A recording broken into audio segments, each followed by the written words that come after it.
This episode of the Patriots Postgame Show is presented by DraftKings. This is the Patriots Postgame Show presented by DraftKings. First down, touchdown. Dive to the end zone. Touchdown, Patriots. Join the conversation by calling the Ace Ticket hotline at 855-PATS-500 or email the show at webradio@patriots.com. Hand off to Stevenson. Runs it left, big hole across the 40. Cuts left at the 45. And steamrolls the defender there. Live from our studios inside Gillette Stadium, here's Matt Smith. Ian, good afternoon, everyone. Thank you for joining us on the Patriots Postgame Show, which is brought to you by DraftKings. Patriots Postgame Show is presented by DraftKings. Matt Smith alongside with Paul Perillo. We will be joined by Mike Dussault and likely Fred Kirsch. The Patriots lose today to the Houston Texans. It's the Texans' first ever win here in Foxborough Gillette Stadium. They lose by a score of 41-21.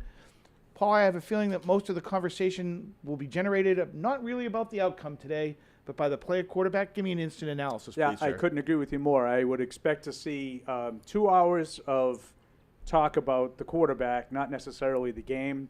I think there were certainly a lot of things that we feared about putting a rookie quarterback in too soon, but you also saw why people are so excited. There were enough plays to have you. You know, it's one of those when if you're a hack golfer like me, Matt, and you just have that one birdie or that one shot that keeps you coming back, there were those plays today that you saw him make, and you said that's why he was the third overall pick. Reason for excitement. Okay. So he threw 3 touchdown passes. He did. That's on the good side of the ledger for sure. He turned it over 3 times. Yeah. He did. Yeah, so the could have turned it over 3 others too. Right. So the realist in me, I want to get excited too, Paul. I don't want to dump on everybody who's going to be happy about it today. But you can also see, and I think you just said that, why people say let's hold off, because he can be careless with the football. He can be electric with the football. He can be careless with the football, and they need to try to learn that out of him, right? Yeah, and I think that's what we're talking about. And like the excitement comes from the bar, where the bar is, right? Like it's his first ever start, so you're glomming onto and accentuating the positive plays. The bomb to booty was awesome. Yeah. At the end of the half, it's probably lit some excitement in this place that I don't know if we've seen since that last second touchdown against Buffalo last year. Like you have to go back that far. Right. For that kind of excitement and enthusiasm. This throw is just perfect. It's beautiful. And this is a lot of things to be excited about. Obviously, we're going to talk a lot about Drake Maye, but it's Kayshon Boutte beating Derek Stingley on the outside, and he beats him. He beats him clean. Right. It's one-on-one, and the whole they're easy to defend goes out the window on a play like this. I thought there were enough of those kinds of things during the course of the day that we're going to do the good, the bad, and the injured. We'll probably wait till Mike comes down. Sure. I didn't have Drake Maye on any list today. I think that's a perfect spot to put him in. But he's in the middle. But I would say I come away personally far more enthused and excited probably than I anticipated being. There were enough good plays. There were more than just 1 or 2. Like there were enough really good plays that you can see it. Like he's got something. Now he's going to have to harness it because you're right about the turnovers, Matt.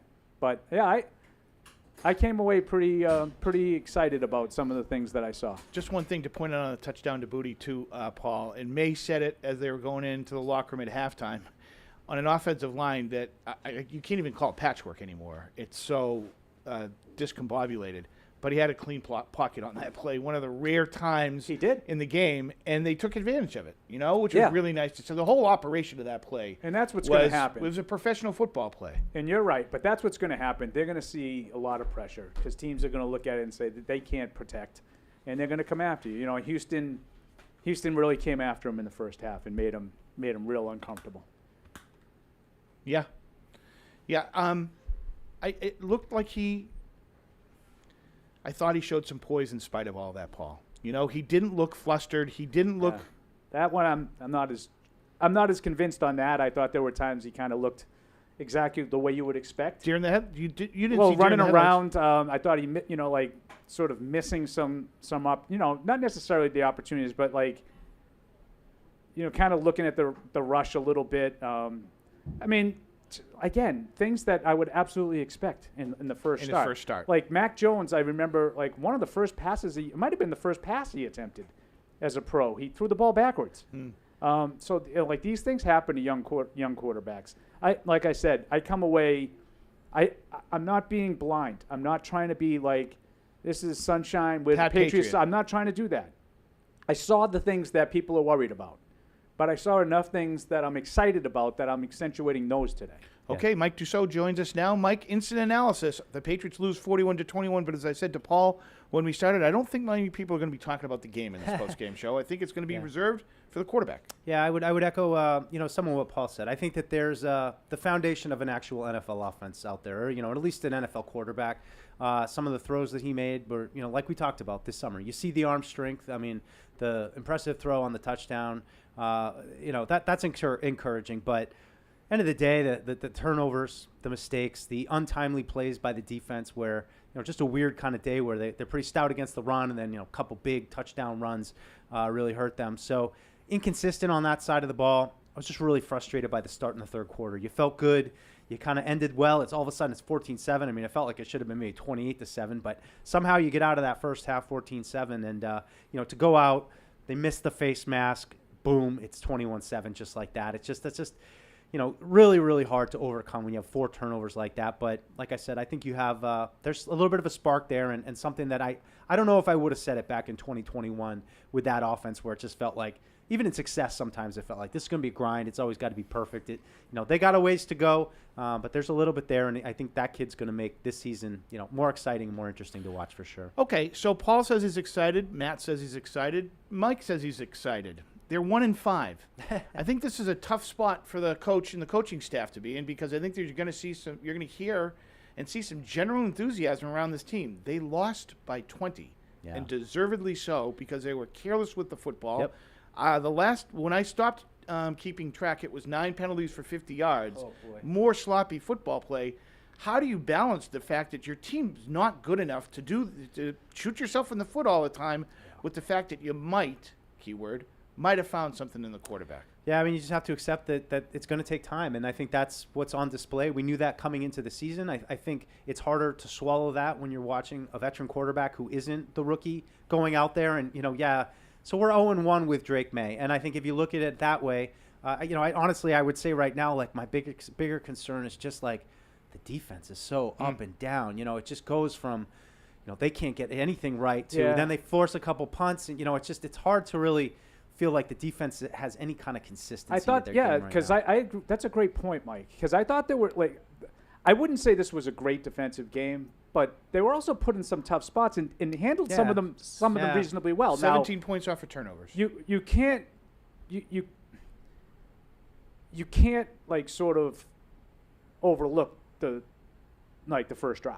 Yeah, like a hot knife through butter. And this is kind of becoming a little bit of a trend where the other team gets the ball at the start. One of Miami's best drives last week was the first drive of the game too, and they had nothing offensively. I don't think the Patriots played well defensively today, but I also think it could have been worse because of some of the spots they were put in. Now, I think the Texans kind of helped that a little bit.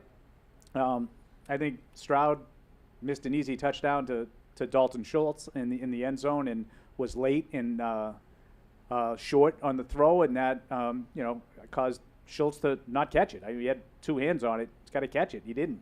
And then it pops up in the air and ends up being an interception. Great play, great awareness, good coverage by Mapu, to scramble back into the play, and a great play by Marcus Jones. But I just thought there were too many times where, okay, if they can just get a stop here, and it's 3rd and 5, and it's so easy, on some of those key spots. This is what I mean. Like, I don't think they were terrible defensively today. 3rd downs, Houston was 4 for 11. It's not terrible. No. Not terrible defense. Take it. But everyone you had to have. They got, right? They got. Correct. Yeah. So, Paul, I think that leads us nicely into the good, the bad, and the injured. Now it's time for the good, Pretty good. It's pretty good. the bad, Hey, what happened? and the injured. You all right, Gay? You want to lead it off, Paul? And I think maybe for edification for Mike, when we were talking about Maye, I think it's worth repeating where Paul said he would place Drake Maye on this list. I didn't have him on any list. Yeah, it's a philosophical question, I think. Like, on one hand, you could Yeah. say, hey, he started, he threw some nice balls, he got his feet wet. But That's good. My best good thing that I would put on this list, though, is going to involve him, and it's the drive at the end of the half. Yeah. And I just thought it was such a I'm going to get all philosophical. I just thought it was such a contrast to what we've been talking about. Yeah. In the Seattle and Miami situation. So they get backed up similarly. I think it was the 16-yard line. They run the ball similarly on the first play. The other team didn't take a timeout. You sort of let the clock run, and you're like, okay, let's get out of the half. Then they throw it, and he throws a pass all the way across the field. And it was, kind of look a little dicey, but he has the arm to get it there. It gets out to Demario Douglas. Douglas is able to get up the sideline, get out of bounds, get the first down. And I just thought it stood as such a contrast to the disasters in time management At the end of the half. with Brissett. Now all of a sudden you have a drive going, you make a play, and that culminates with an absolutely gorgeous 40-yard touchdown from Maye to Booty. So that was the best thing about this game to me was that sequence at the end of the first half. Yeah. That was my best good. Yeah, I hesitate to put Keyshawn Booty on the actual good list, but just to maybe piggyback on yours, just to say I just thought that was a great catch from him. I mean, that play down the field, mentioned in the pregame show, his hands, something that stands out.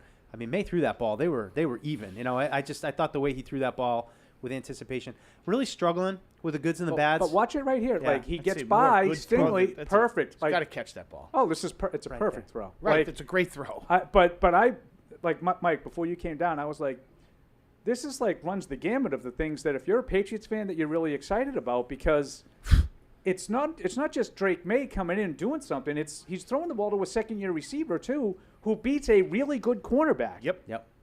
In Derek Stingley. So I just thought you can't. If you want to be a dorky Patriots fan, I don't think you could be excited enough about that play. Yeah. Now, Yeah. you need more of them. We get You it. do I need get more it. of them. Yeah. And then just so before we put Booty in the Hall of Fame, Patriots Hall of Fame, I had a 2nd and 7 play in the second quarter where he just flat out whiffed on a block and got one in the running backs killed in Yeah. Like I said, in the backfield. not putting him on there, but just wanted to highlight it. I'm really struggling with the goods and the bads because I think just about every player, it's kind of like Drake was today, where I can point to 2 or 3 plays that were really good, and I can point to 2 or 3 plays that were not very good, especially on the defensive side of the ball. But I will put Demario Douglas on the list. Looking at his final stats, 6 catches, 92 yards, 35-yard long. That touchdown, got his first touchdown. Yep. He was an effective piece, and I thought you really started to see maybe why he might have been itching to get Drake in there. He was very involved and just showed the production and the way that you're hoping that this kid can contribute. So I put Douglas on. Yeah, that. he is a threat to score every time he touches the ball. No question about it. Yeah, nothing if not consistent. So I would say, that's what I was talking about before the game. Like, I want to see some of those NFL plays, those crossers. Yeah. Yes. And unfortunately, I thought Maye missed a few of them. The first interception was one that I thought he overshot him. He had another one that he threw well behind. There was a little Nuke LaLoosh to that performance today. That's a really good comp, Paul. But because he sprayed it all over the place.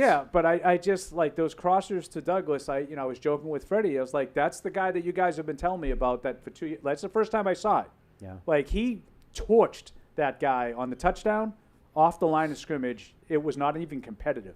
He beat him within uncovering and getting open quick. He beat him within the first millisecond of the route and comes across the field, and he's it's a 35-yard touchdown. It's good stuff. Is Good it okay? stuff. Is it okay that the boss is joining us now to break format and get some instant analysis from Fred? No, he jumps in with the good. Okay, then jump in. Can you imagine what this kid's going to be like when he has an adequate front line in front of him and a couple weapons? Yeah. That's I'm excited. I'm excited. Put him on the good list. First game against this defense with this support cast. Put him on the good list. I think Paul and I had him on no list. I didn't have him We anywhere. didn't have him on the good list. We didn't have him on the bad list. You guys, I have him on the cruel world. on the Paul excitement list. That's where I have him. Then he I gets like that. excited. The excitement list. Excited. I He like provided you excitement. That's provided- why he's on the Paul excitement Yes. list. Put him He on was the on the good excitement list. list. He Put was him on on the the good excitement. I list. can't put a guy who turned the ball over 3 times on the good list. I just What can't. did you expect? I didn't quite expect anything. I was watching the game and I was going to see what happened. He made you excited. I absolutely was He excited. made you excited. I It absolutely was moved. excited. He got on the good list. I was absolutely excited. Can we also? He also turned the ball over 3 times. I can't put him on the good But I list. knew that was going to happen. And some of the passes, that just It were was just also all over the all place. over the place. All over the place. Finally, he thinks Pop Douglas is good. I know. Well, hey, we got that game. Yeah. We needed. He got his touchdown too. I poke look. Anyway, Oh. What We're does that not have to on- do we're with not on Pop the down Douglas? list. We're gonna get to the bad list, I aren't we? I said I joked to Fred. Oh, this is what you guys have been telling me he does all the time. No, we Like, told you. there it is. We told you what he can do. That's what he does. Yeah. Okay. What? Yeah. You didn't see the speed? Yeah. Okay. He beat that guy in a blink off the Yeah. line of scrimmage. That was a Yeah. great. And it was a good pass that led him, and he Yeah, allowed him. It's part of what to be excited about. Now I would have. It allowed him to show his talent. I'll save my nitpicking probably until the week, but it would have been nice to see some of that in the first 3 quarters of the game Yes. when it was a little bit more competitive. Yep. But I'm I know. nitpicking. That's a nitpick. Is that it for goods? I mean, honestly, it might be for me. I mean, as much as I could point out good plays with some of these guys, there are also other plays that I could point out and be bad. And I don't, want to shorten the segment, but I think a lot of these guys are worthy of. I had 4 people. I had Maye On good. on good. I had I'll allow that. I had Pop Douglas. Okay. Mike had him I had Booty, Mention them. and 3 for I 59. give Hasty a good just for being thrown in there and the effort and not dropping the ball. Who Hasty for what? for just getting it being thrown in there and He's like a backup running back. I Where know. did he get thrown to? The lead kickoff returner, who I think at least He's been the lead twice, kickoff returner every game. He's who at the- least twice stopped and allowed the other team to tackle him. no he's Like the kickoff return was He had 3 awful carries today. for 12 yards. yeah I put him on the good. wow. Okay. I think I would. I wish I had him as my teacher. I have to say, this is the most incredulous I've ever been over a selection for either list in the Here illustrious we go on history the of this kickoff program. return. The illustrious history of this program. You got to the Like, 22. are you Thank you, confusing him with Chris. Terrell Jennings? Thank you, Chris No. Judge. No, and I give That was one of his better returns. the by way. defense. No one gets on the good list. Yeah, I didn't- The I whole didn't put defense. anybody. It was absolutely disgusting. But I don't kill the defense No, today. I do. I don't. I mean, it wasn't good. It's not on the good list. But they were put in a lot of bad spots, and they didn't always give up a touchdown. There were a couple of 4-play field goal drives. It's not. It's like not 4 just. plays, 3 yards field No, goal. I know. Like, that's as good as you can hope. It's just not the final points. It's like you get in a position and then like you give up these big runs and it's just no, awful. that's fair. That's fair. I've seen the defense play a lot worse than it did today. I know they gave up 41 points and it looks horrible. I don't think they were responsible for the 41 points. Johnny no. stats, what'd they run for? 4 What did turnovers. Houston run for Yeah. total? Well, they ran for a lot, but it was all on 3 3 plays. runs? Right. But they were, those plays were not competitive. 192 again. Rushing, 192. Yeah, I mean, 7 yards of carries. runs. Yeah, 59 and 54-yard runs. Yeah, 100 of them came on 2 carries. Right. But I don't know. Maybe I'm y'all- not telling you the defense was good by any No, stretch. It was not good today. it Fred's was- right. Fred's way more right than I am. I Up think and there were down. some extenuating circumstances today. They were made to look worse than they were, but I thought that some of the spots they were put in, they handled pretty well. yeah. But you're right. I mean, bottom line is there were times when they gave up plays and, like you need to stop. Like, Mike was joking. I don't know. Mike had a little look in his eye today that I haven't really seen much. Mike was envisioning a 35-34 win that I thought was like pure out of pure fantasy land. Right. And it's 3rd and 5, and I'm like, I just looked at him after that play. I was like, that's what's happened all day. Right. Every time they needed to complete a little pass, they completed a little pass, unless they did something to stop it. Yeah. And like that was as easy. And then the next play, Pierce runs 54 yards for a touchdown. Deuce, your favorite player today? How do you think he looked? Who's my favorite player? Stephon Diggs. Don't get me started on him. Like, all right, so that's what just kills me. Like that. Like, and Paul saw me. I had steam coming out of my ears. The refs are calling all these ticky-tacky calls in the first, and yes, some of them are. We need to talk about warranted. that. But then a blatant face mask where, like, everyone can see it. That cost the Patriots in a 41-21 loss. It gave them a touchdown. They missed that. It gave them a touchdown. And then my best friend, Stephon Diggs, the greatest guy ever, then gets a friggin' taunting penalty like the great guy that he is. I just think he's a turd. I wouldn't want him on my team. I honestly wouldn't. I know everyone says I'm stupid and that you need that number one and that guy's awesome, but I'm sorry. I wouldn't want him on the that team guy. now, but I would have wanted him on my team the last 5 years when you were like turding him up. Well, he never won anything with Buffalo. There's a reason they got rid of him. So wow, are you going to be one of those? They never won anything. They never won anything. What did they win? The AFC. So we spent a lot. That's it. Like you win 11, 12 games every year. You suck. I'm mad right now and I'm pouting. Stop putting logic into my arguments. I'm going to give him credit though, Fred, because he's very consistent. He had no use for the 12-4 seasons the Patriots are putting. I got no use for a number one if it's Stephon Diggs. Anyway, let's move on from Diggs. I want to mention. I don't know if he's on the up list, but this Ben Brown kid came out of nowhere. I didn't really see any botched snaps or anything like that. Maybe the ball knowers will tell me that there was pressure coming up his way the whole game. The who will tell you? The ball knowers. The ball knowers. I haven't heard that. I haven't heard that term. Those who knoweth That's ball. our term for those who know. That's not our term. That's not our term. That's Evan's term. But I just, much in the same line of last week, I gave credit to Mapu from coming out of nowhere and playing. I'm going to give credit to that kid. Fair enough. Got his first NFL start. I would agree with you. I saw enough botch snaps. There were a couple of snaps that looked funny, I would say, but I didn't a couple of double clutches. But I'm going to. Sorry, Fred. I'm going to put that on Maye because I know. Yeah, at least that one was on Maye. How much? Yeah. So I agree with you. I didn't. He had like 8 offensive plays to his credit coming in. Yeah.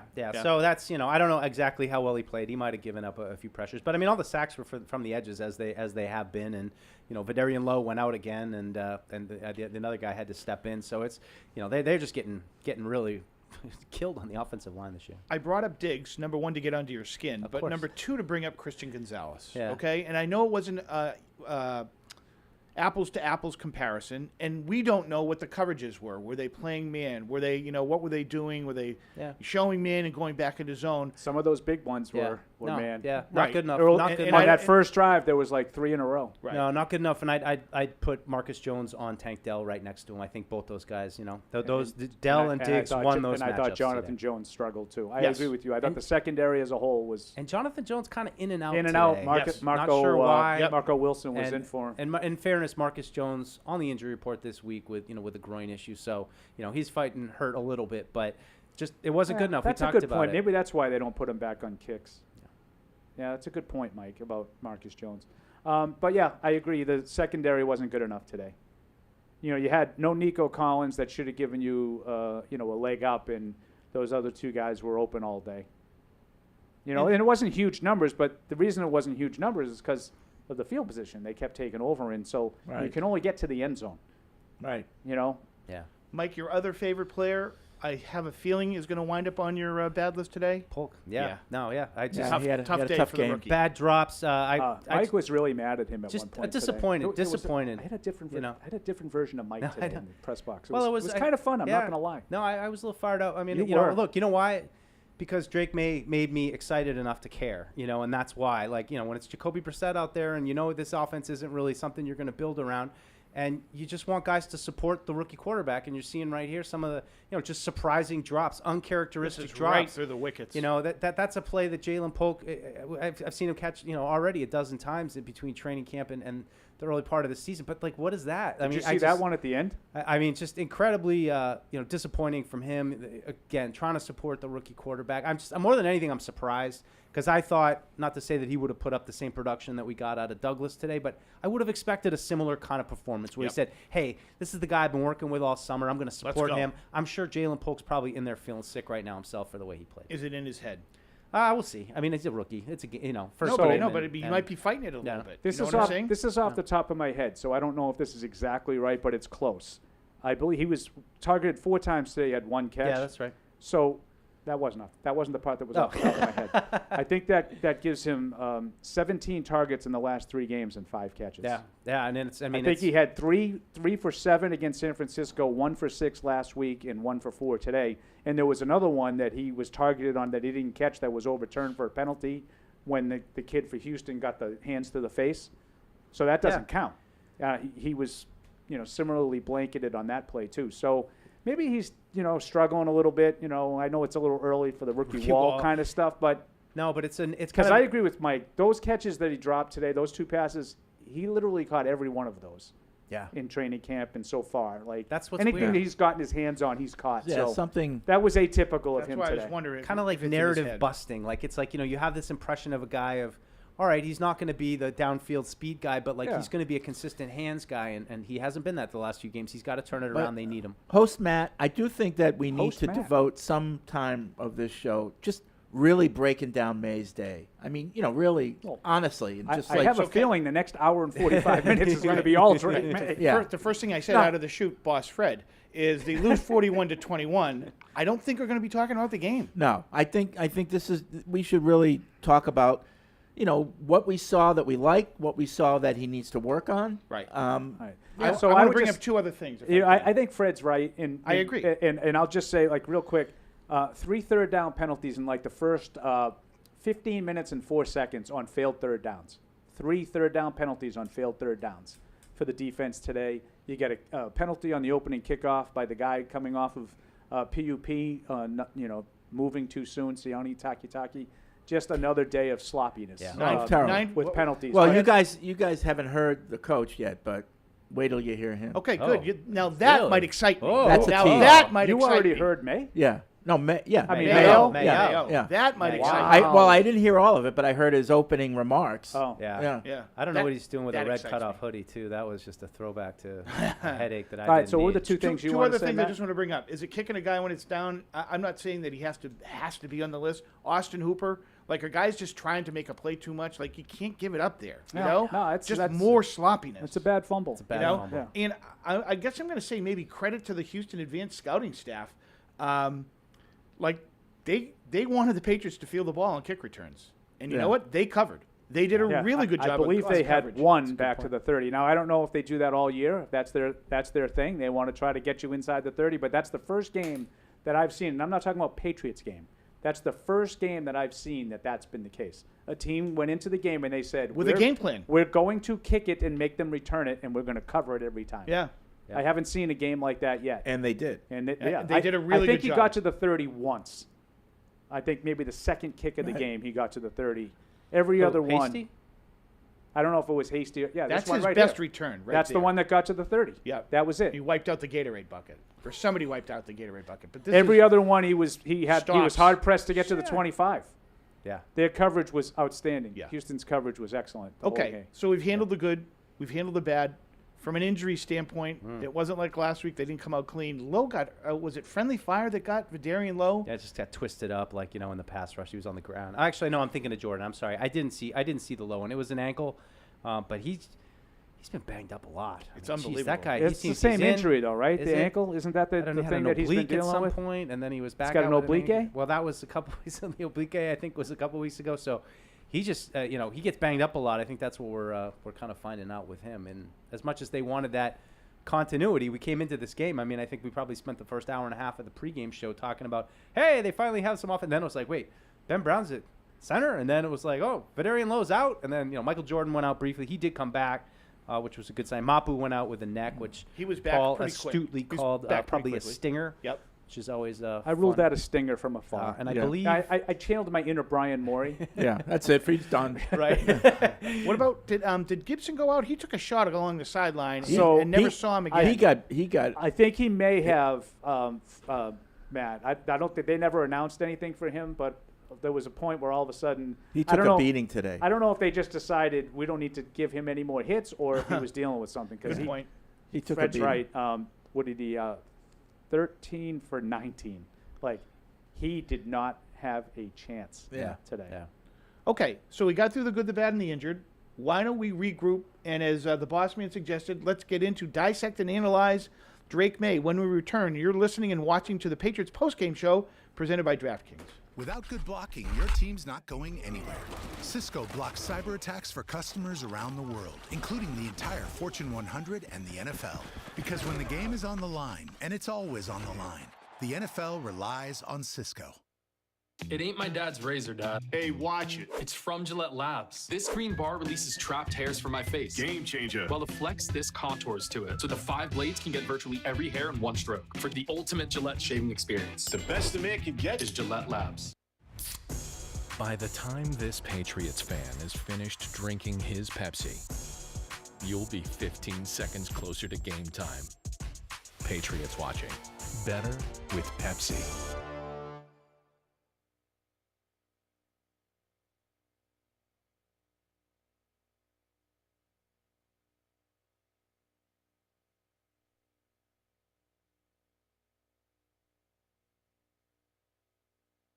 Without good blocking, your team's not going anywhere. Cisco blocks cyber attacks for customers around the world, including the entire Fortune 100 and the NFL.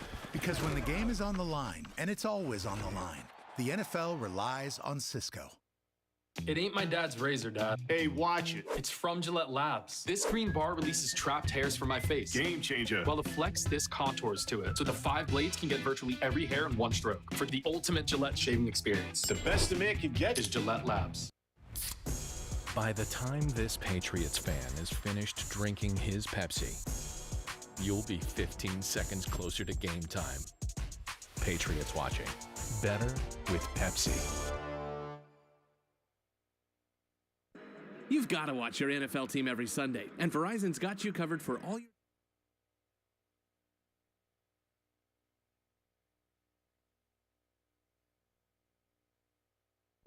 You've got to watch your NFL team every Sunday, and Verizon's got you covered for all your team's out-of-market games every Sunday afternoon. Come on! From kickoff to sign-off, from first downs and touchdowns... That's right. ...to turnovers... No! ...and overturned plays. After review, the pass was incomplete. Nice. Let's go! This season, win every Sunday with Verizon. Get a great deal on NFL Sunday Ticket from YouTube and YouTube TV and a new phone. Excludes digital-only games. Terms and embargoes apply. When someone accidentally threw away the school play costumes, Oh no. replacements were shipped with FedEx. And with picture proof of delivery, everyone could focus on the perfect opening night. FedEx, where now meets next. For residential delivery only. You've got to watch your NFL team every Sunday, and Verizon's got you covered for all your team's out-of-market games every Sunday afternoon. Come on! From kickoff to sign-off, from first downs and touchdowns... That's right. ...to turnovers... No! ...and overturned plays. After review, the pass was incomplete. Nice. Let's go! This season, win every Sunday with Verizon. Get a great deal on NFL Sunday Ticket from YouTube and YouTube TV and a new phone. Excludes digital-only games. Terms and embargoes apply. When someone accidentally threw away the school play costumes, Oh no. replacements were shipped with FedEx. And with picture proof of delivery, everyone could focus on the perfect opening night. FedEx, where now meets next. For residential delivery only.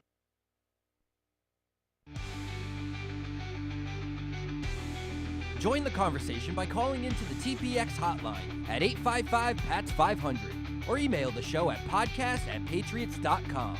Now, live from our studios, here is Matt Smith. And we welcome you back inside Gillette Stadium, where the Patriots lose to the Texans today by a score of 41-21. The Patriots postgame show is sponsored by DraftKings. Stay tuned because you'll hear more about DraftKings and all it has to offer throughout the show. DraftKings, the crown is yours. The Patriots are now 1-5 on the season. Paul, your laptop is up, and as we said, I think we've pretty much discussed the game. Let's talk about Drake Maye. Give me a stat line, please, sir. Yeah, like we said, mixed bag. 20 for 33, 243 yards, 3 touchdowns, 2 picks, and a lost fumble. Now, I would say... How many sacks? Hold, please. It was like 4, maybe 3 or 4. It was all Hunter and As Anderson. Trent Green did say, he will be short tonight. He will 4 be short sacks. tomorrow. 4 sacks. And he ran for how many yards? He did a great job with his legs. 5 for 38 yards with a long of 15. So yeah, he did a great job with his legs. Lot of stuff to like. From a stat line perspective, just to put it all into context, 243 yards blows away anything they did in the first 5 games passing. Yep. They were averaging 119 yards passing a game. Yeah. So 21 points, that's the high water mark. 20 was the previous best against Seattle. So some good, some bad. 41 allowed is also the high water mark, and a big part of the reason for that are the 4 turnovers. Yep. 3 of which were on Maye. So, yeah, a lot of good and a lot of bad, which is to be expected. Fred, are you prepared to say after watching one game that they've now gone from a team that did not have a serviceable passing game? Do they have a serviceable passing game now? No, not until they fix the line. Offensive line. Okay. Yeah. I agree with Freddie. But they have a serviceable passer. Yes. And maybe even more than that. Right. But in terms of the total game, I mean, he's under siege almost every play. Right. Toward the end of the first half, he wasn't because, Jacksonville was not Jacksonville. Who were they playing today? Houston. Was playing back a little bit. They weren't rushing as many, and he had a little bit more time, and it showed. But for the most part, there's always somebody in his face. I think he was a little flustered at times back there. I think he needs to work on his pocket awareness. A lot of times he's bouncing off guys like a pinball back there, and sometimes he escaped, sometimes he didn't. But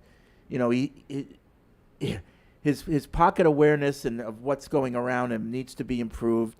His accuracy was off at times, but again, that could be from you don't know when you're going to get right. So that will improve, but the mobility, the arm strength, the ability to extend plays, all that stuff that we were told was there. We saw glimpses of all of that, and I think we saw glimpses of the future. I'm sure enough not smart enough, Mike, to really comment accurately or with any kind of respectability on his footwork, but that was a big topic of discussion.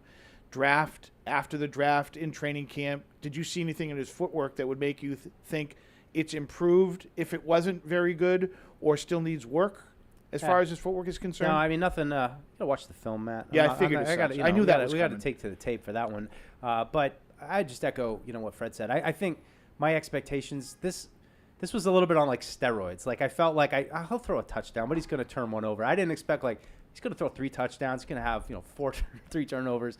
And some of the balls like I talked about with him just being a little sporadic and being high. And there were a couple where I did feel like he had time, and I don't know if it was specific to his footwork or him just being uncomfortable generally, but I think he sprayed a couple that were probably a little bit easier than he made him out to be. So I think that's a good point. And you had talked about up and down. in the pregame show, you said, geez, the worst thing that could happen, what you didn't want to see was him gift a pick to an opposing player. I don't know that I would call this a gift, but he certainly sailed that first interception where it looked like the guy was open underneath and the ball just sailed on him. Yep, yeah, 100%. Poor throw. 100%. And that might be nerves. Yep. No, for sure. And those he are had the a misses couple, we saw this summer. He had a couple others that got away, and they went, there was a crosser, I think, to Douglas. Douglas reached his hand back, and you're like, oh, boy, because those are the ones that get picked. Yes. Yeah. That they fell.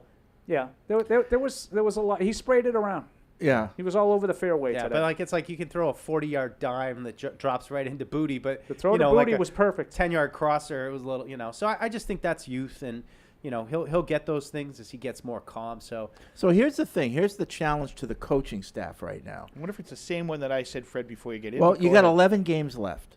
Do you coach? I'm talking about the offense mostly, but do you coach the games going forward to give the team the best chance to win? Or do you coach the games to develop your Maye? franchise quarterback? And those could be opposed, actually. Yeah. So explain that. I'm curious. So, I'm interested.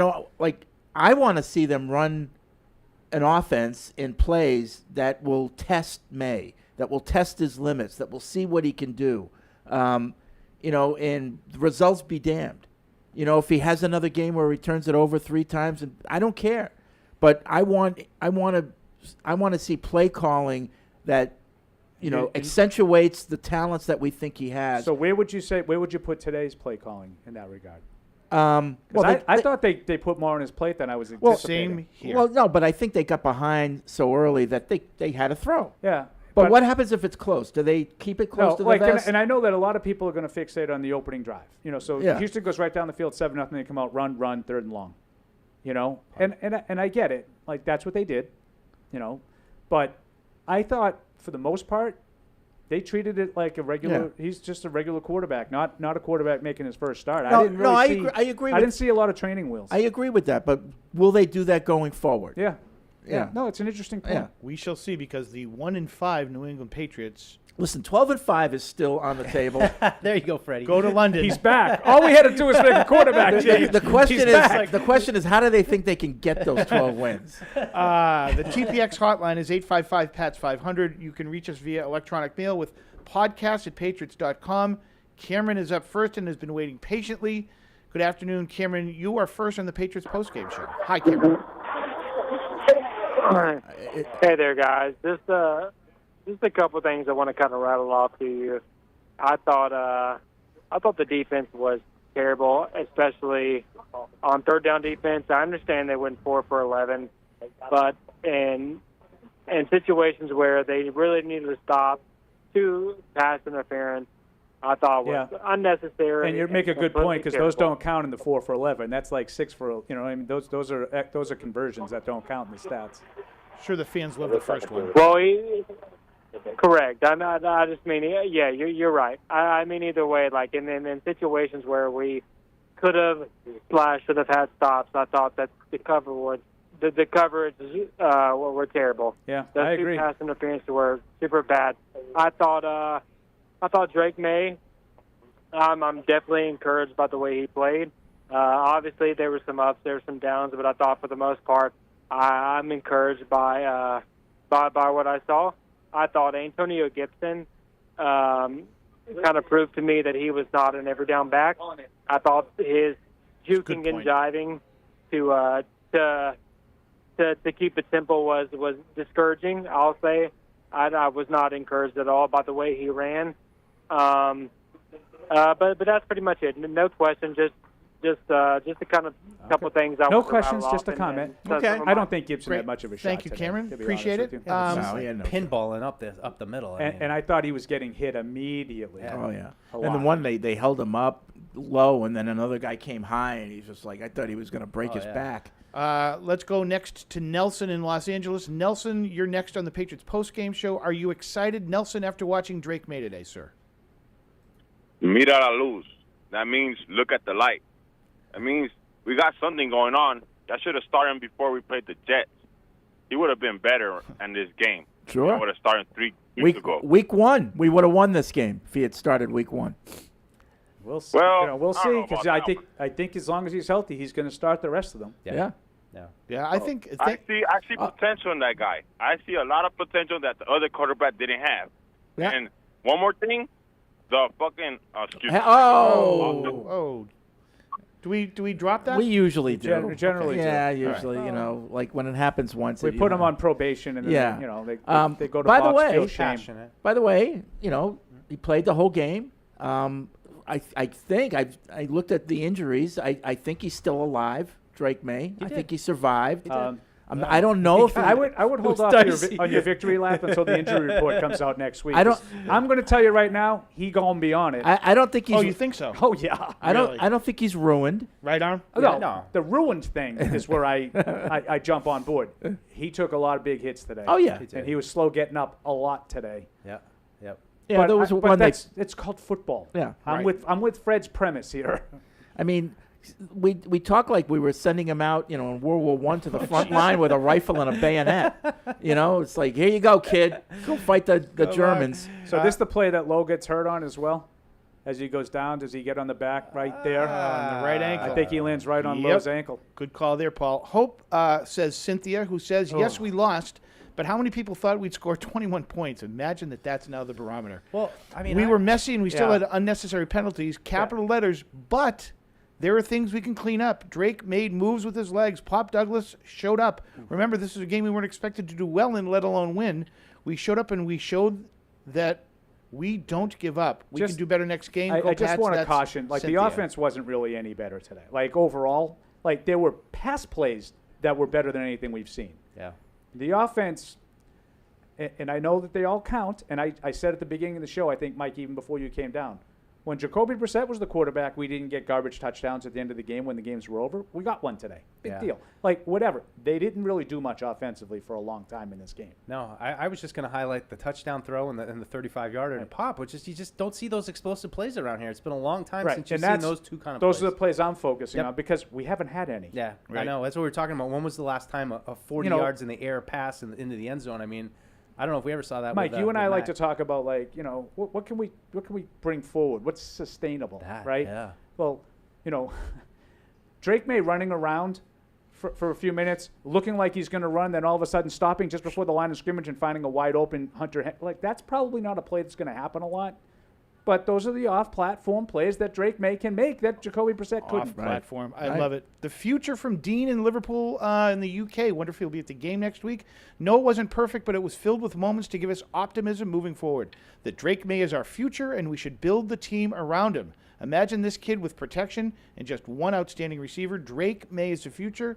So says Dean from Liverpool. I think there you go, Drake. But you know what you're going to need with all of that? You need the protection. Fred talked about that off the top, and I think, Fred, you also mentioned some weapons. You're also going to need him to figure out how to be accurate because you can't leave as many completions on the field as he did today. Yep. Okay, so that's going to have to be part of it too. So to Fred's point that he made earlier, can we let him go through that this year and work on the accuracy issues? I would be stunned if he doesn't start the rest of the games barring an injury. Oh, of course he will. I'm stunned. No, but I think we're going to be seeing accuracy issues, and hopefully we're going to see improvement as the year goes on. Yeah. That's what you better hope for. Really hope so. Really you hope know? so. I don't think there's any question, barring injury, he's going to start every one of these games. My question is, how will they coach them?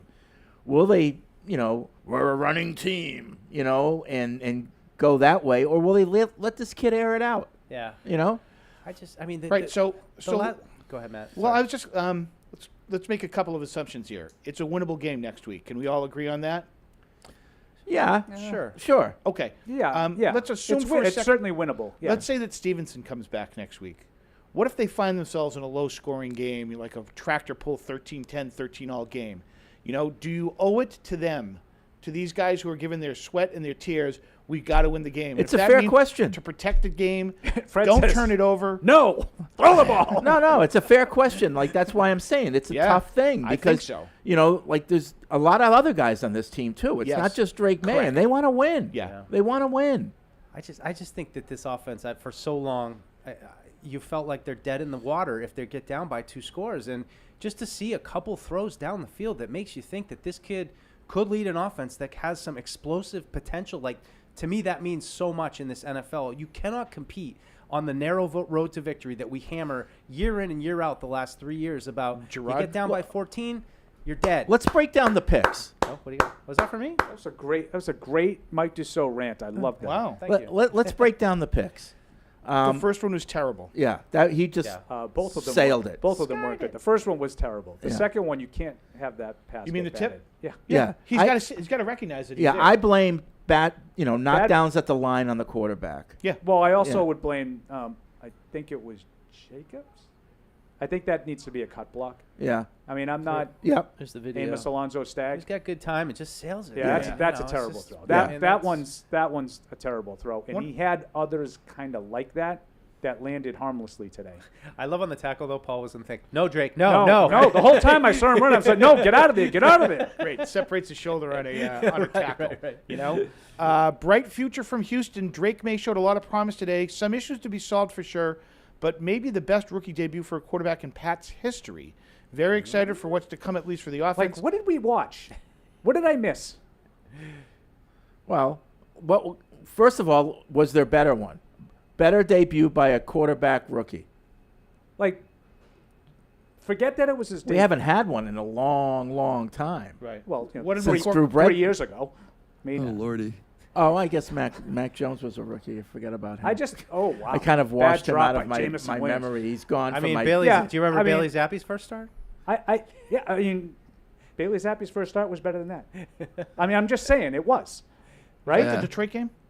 I believe that was his first. No, it was the Cleveland. Cleveland. It was even better. Right. Yeah, right. Cleveland. It was even better. Yeah.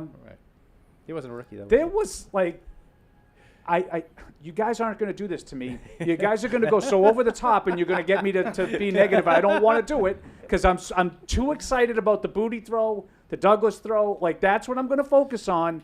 But when it wasn't the first we read knew today, Douglas was going to be good. We knew. All right, Paul. So he's like So he needs the quarterback to make him good, is what you're telling me, because he has never looked the way he looked on that play ever. That's not true. He's never had a play like that. He had that great play in Dallas. So that interception, I just give Will Anderson credit. I mean, it's he's a good player, huh? Got deflected, and what a catch! No, it's an unbelievable catch. The fact that it gets intercepted is not Drake May's fault. Yeah. Right. Like that's a great individual play, but I don't even know who the guy is that picked it off. But you can't get the ball batted down on those plays. Like I'm with Fred. Nope. Yeah. Paul, just to finish this up, another topic that I know you love. On another note, this is from Houston again. The officiating was criminal today. It wouldn't have changed the outcome of the game by any means, but wow, I was left speechless on a few of those calls, non-calls. Love the shows. Keep the content. The face mask was an egregious that was miss. that was the only one that really bugged me. Yeah, I mean, the other ones. What about the first PI? The Mapu. It was a penalty. I thought it was like. Now here's where I would be upset if I were the Patriots. I thought the Patriots interfered worse than that later in the game. It didn't get called. Yep. Gonzalez on Diggs at the corner of the end zone was more contact, and Mapu on the deflected pick was more like. I'd rather see those let go, but Fred called it live. Fred's had a really strong season live. Okay. Mapu was on Schultz. I think people think that the call was on the back of the end zone where the throw went. Yeah, no, that's not where the Mapu. call was. No. Another officiating question from Nick, and I said the same thing live, but of course nobody's around me but me, myself, and I, so you can't prove it. But Nick questions, there was a flag for illegal formation that we accepted after a third down stop. Actually, it was he not caught a third the ball down out of stop. bounds. It was caught the ball out of bounds. But it was a completion. They had to take. They had to take the penalty. See what happened on the broadcast is you saw the ref right by the play. He called it out. Yes. But the other guy the ran other in guy from the called back it a and catch. overruled him and said it was a catch. And then they talked and they ruled it a catch. So the Patriots had to take the penalty. Correct. So Nick finishes what I was thinking. Did we have an option to decline? If so, is Mayo out of his mind? No. I never saw the referee on the other side. The same thing. I was thinking, why are we not just declining that and let him kick? Right. So I actually had said something to Fred because I figured that was going to be a topic on the blog, like that people were going to. Because that's one of those things that sometimes the TV doesn't pick it up. Right. And you see it, and the guy came from the back and ran up and emphatically gave it the catch signal. The problem was the guy right on on the play was just as emphatic, saying it was out of bounds. And you know what's funny? I think he was just pouting because he's the one who called the penalty on the illegal shift. Okay. He's like, yeah, he caught it, but that doesn't matter. No. That was confusing.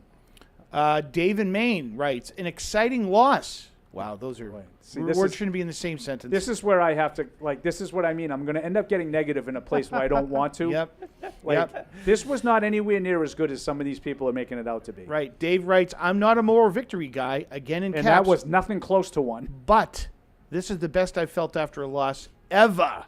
Very promising future ahead. 3 TDs in your first game is pretty remarkable, really, especially throwing to these characters. By the way, Matt looks like a grown-up Ralphie from A Christmas Story, and I haven't seen that movie. So just give him the bunny ears. You won't shoot your eye out with those glasses, at least. Okay. Kevin from Nashville has been waiting patiently. You are next on the Patriots Postgame Show. Kevin, hello. Hey, I wanted to talk about the colossal mistake that a certain bald dude on the radio said this week. That would probably be me. Me? Could be me. No, it was one of your favorite co-hosts. But anyways, I think there's the only no bald chance one. they would have won. You're not bald. I'm talking about Maz. Anyways.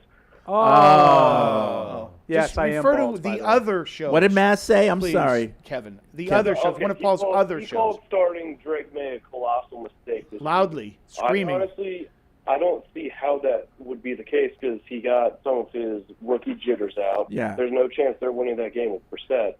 So he got some good plays out. He got some terrible plays out. Probably 2 terrible plays, couple questionable plays, but he had some good plays as well. Kevin, Maz isn't alone. There's a whole, cottage industry of people right now saying that, how can they do it? Orlovsky and everybody, they like I said, it's like they were sending this kid out to the front lines in World War I. Yeah, well, Orlovsky is not as much about that as he is. He just doesn't think he's ready. Yeah. He thinks he has a lot of developing. Okay, let's go. Let's get the development the going. pearl clutches are all the local media. Yeah.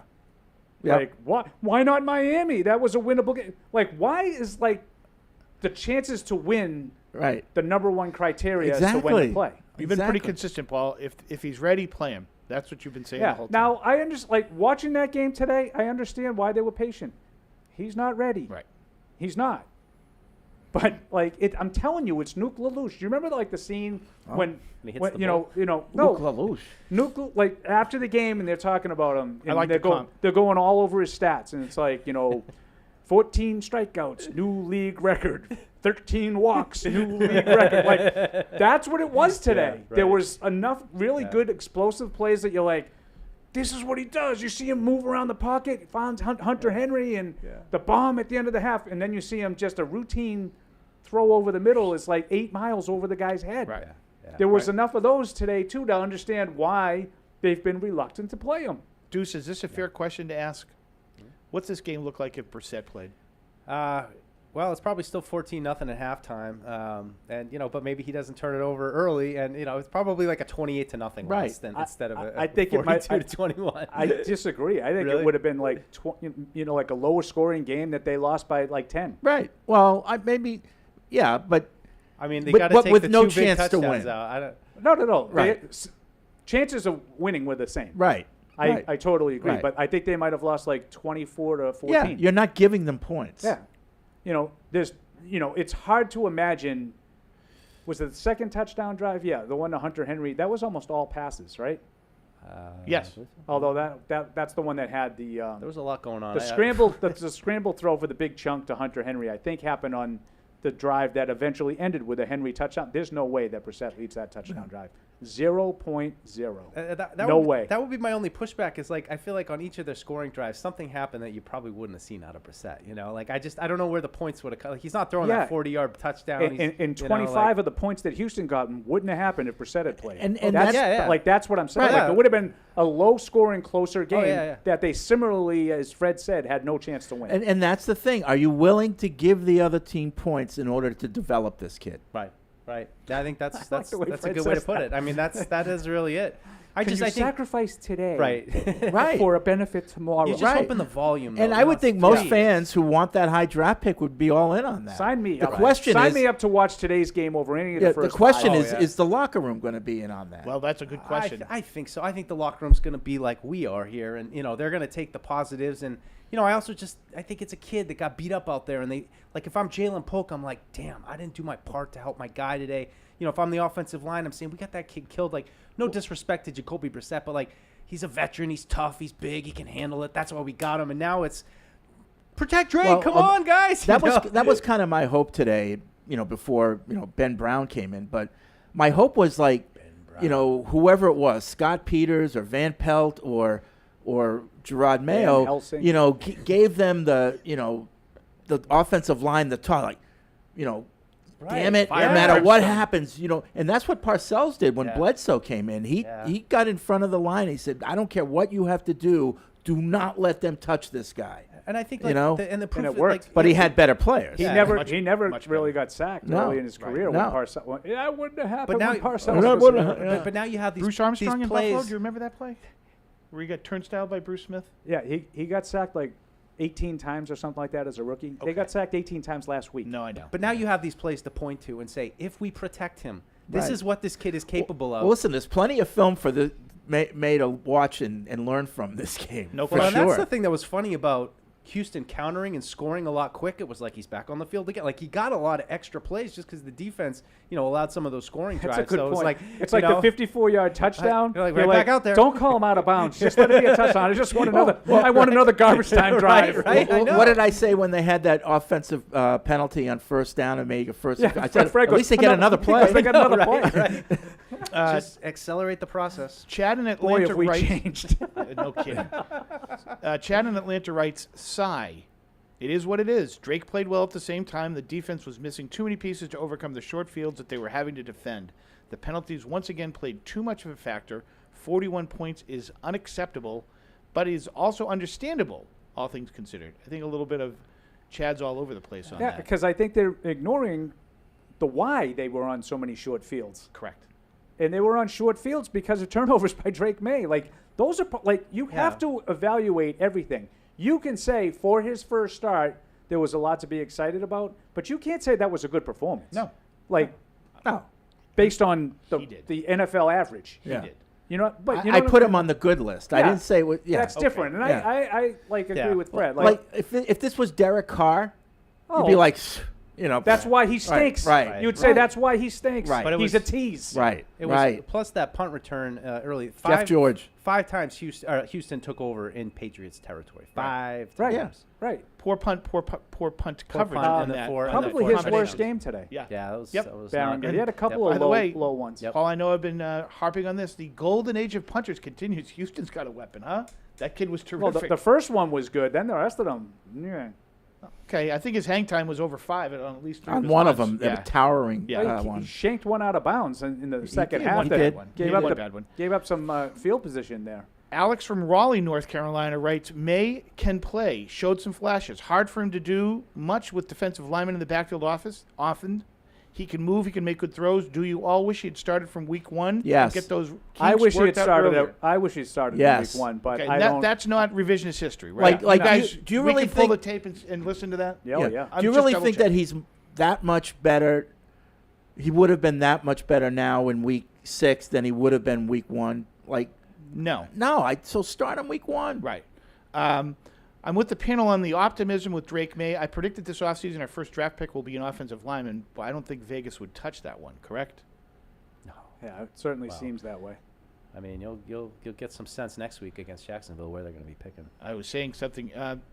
Boy, that's a tough one in week 7. I said something to Tamara as we were watching the final seconds of this game, and I said, call me old-fashioned, but the game is built on, blocking and tackling, and their offensive line and their defensive line leave a lot to be desired, and that's why all the old school built from the inside out, and you can certainly see it. Hey, by the way, what's the news on Barmore? Everyone's saying, looks like we'll be getting him back sooner than later. He tweeted an hourglass.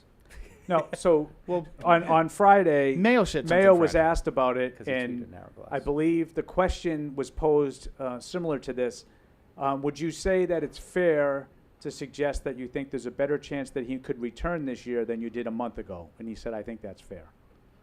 Okay. So you might get a chance to see him back at some point before the season's over, I would say, based on what Gerard said on Friday. Okay. I just say along those lines too, defensively, I was just a little disappointed to kind of see them back in the Tavai inside, McMillan inside. Mapu was more in this kind of just primary safety. He was flat. He was flat out safety today for the most part yeah. with Duggar, and then he was in and out. I didn't love it. I didn't love it. I think they got to find something new with those guys.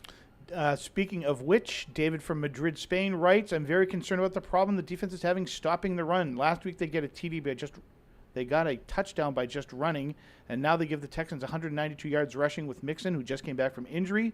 It was nice to see him get some yards through the air, but there still aren't enough third down conversions for this team. Let's hope that gets better. I thought there were times when the run defense was better today, but the numbers are what they are, and too many big plays. It's got to be better. You can't allow 200 yards rushing. That's back-to-back weeks. Matt Morrell, yay or nay on the HC? We do. And so as we were talking a lot about the Patriots defense, Fred teased it earlier, but let's go to the head coach who was not happy with the team's defense when they met the media. The penalties in the first half, just too many. It's the same story over and over again. Had 3 or 4 turnovers in the game. Can't win if you lose that battle. Defensively, I would say just the fundamentals of just tackling and our run fits have to improve. They have to improve. And I told all those guys, I said, you should feel like crap today. You should feel like crap. You take away those 2 long runs. We had 2 runs over 50 yards. And so, that's just not winning football. Offensively, I thought they did some things that were encouraging. Obviously, still not enough. The turnovers, one was on a tip ball. But that's the way the league is. I thought Drake made some good decisions out there. I thought he had some good reads. I thought he tried to get the ball out of his hands. I thought he did a good job extending plays with his legs and picking up first downs. So just got to be better. Fire away. Gerard, on Drake, is that kind of what you hoped you would see as far as some of the things that he was able to do? And kind of, do you have that little bit of, that 40-yard drop in the bucket pass to Keyshawn that got you guys back into the game to end the half? Yeah, and look, we fully anticipate or expect him to be better going forward. You know, it was his first start. Obviously, here at home, there was a lot of expectations on him. I thought he handled it well. So, got to build on it.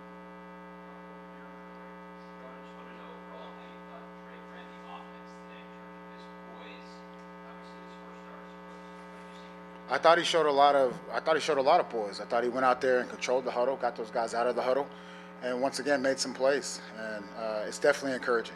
You know, as you know, from a team-wide perspective, right now we let him down. You know, it was his first game, and I feel like I let him down. I'm sure all the coaches feel like we let everyone down, and we just got to be better. Gerard, throughout the first few games, you've emphasized the passing game as something that needs to improve. Today, it felt like we saw the receivers getting a little more involved. Just what would you say to the passing game today, specifically as it relates to Drake Maye? Yeah, I would say first there were some good pockets. Let's just start with up front. I thought the offensive line at times definitely has some good pockets to allow the quarterback to make those throws. But once again, look, it's a team-wide sport, and we don't feel very good about anything right now. Gerard, with the offensive line, the left side going down with Vidarian and Michael, how tough is it right now to keep a cohesive unit together with how far down the depth chart you guys are at that spot? It's very tough, and you know, every single week is a different combination of players. It's tough to get in. You know, it's tough for those guys to really build that camaraderie or that communication. But again, like the backup players, they have to prepare like they're starters every week, and we'll see how we came out of this game. But you know, it's definitely an issue for us. Gerard, you mentioned the penalties. From a coaching staff standpoint, what can you do on your end to get those numbers down? Look, we talk about it all the time, and you know, Saturday night meetings, we talk about what crew's going to be out there, you know, what do they call frequently, and we knew that this crew was going to, you know, a high penalty calling crew. I thought the second half kind of cleaned it up a little bit, but there's way too many penalties in the game. Gerard, a couple questions ago, you said that you, along with the players and so on, the coaching staff let Drake down. Could you be more specific? Well, not really. What you meant by that? Yeah, not really the coaching staff. Look, we feel like crap right now, and I would say just for a rookie quarterback to go out there and do some good things, I just felt like, you know, we could have did a better job supporting him. Gerard, Pop Douglas had 92 receiving yards, most you guys have had in more than a year. He seemed to come off the field when you go to those two receiver sets. Do you think he can function in those? There's a way to get him the ball more often? Yeah, absolutely. You know, Pop, he's one of our best receivers. He can get open against anyone, and you know, those are definitely things we got to consider. Chris Ryan on the left. Gerard, how would you evaluate Drake's decision making today in terms of reads, making sure that he avoided the rush, etc.? His reads were good all day. I thought his reads were good. I watched the film, obviously, but I thought he did a good job. Dan Roach. Gerard, you talked about the defense. The first two drives of the game where they came right down the field, score. How disappointing was that from your perspective? And I think the 192 yards on the ground. And what do you do to get going in the right direction there? It's very disappointing. And I would say now at this time we're kind of up and down as far as starting fast. And we have to start fast, whether we're on defense or offense, and we just didn't do that today. I thought they did settle down, but again, it goes back to every single play being important, and you could stop them, and then all of a sudden it's a 50-yard run. Like, we can't live in that world. Two final questions. Far right. Hey, Gerard, over here to your right. In terms of play calling for Drake, did you feel like on offense you guys did what you could to help him get settled in? Was it sort of how you planned or scripted it, or did things evolve differently? No, absolutely. You know, we talked about the first 15 as we always do, and that was to get him settled in. And once again, look, he's a rookie making his first start. Will there be things that didn't go right for him? Yeah, absolutely. But I thought the way we planned that out was good. Last question, Phil Perry in the right. I don't know how many interactions you had with Drake during the game, but how did you see him react to some of the physical punishment he took throughout? Yeah, he took some big hits and, you know, slow to get up after a couple of those, but he's a tough guy, and I was encouraged by that. Thanks, guys. There was the head coach, Gerard Mayo. I was encouraged by his opening monologue. I like to hear it because we've discussed it a couple different times here. You know, where do you separate winning the game versus development of the quarterback? The fan base is obviously jacked up and excited about the play of the quarterback because they see hope. The head coach is pissed. and I like to see that.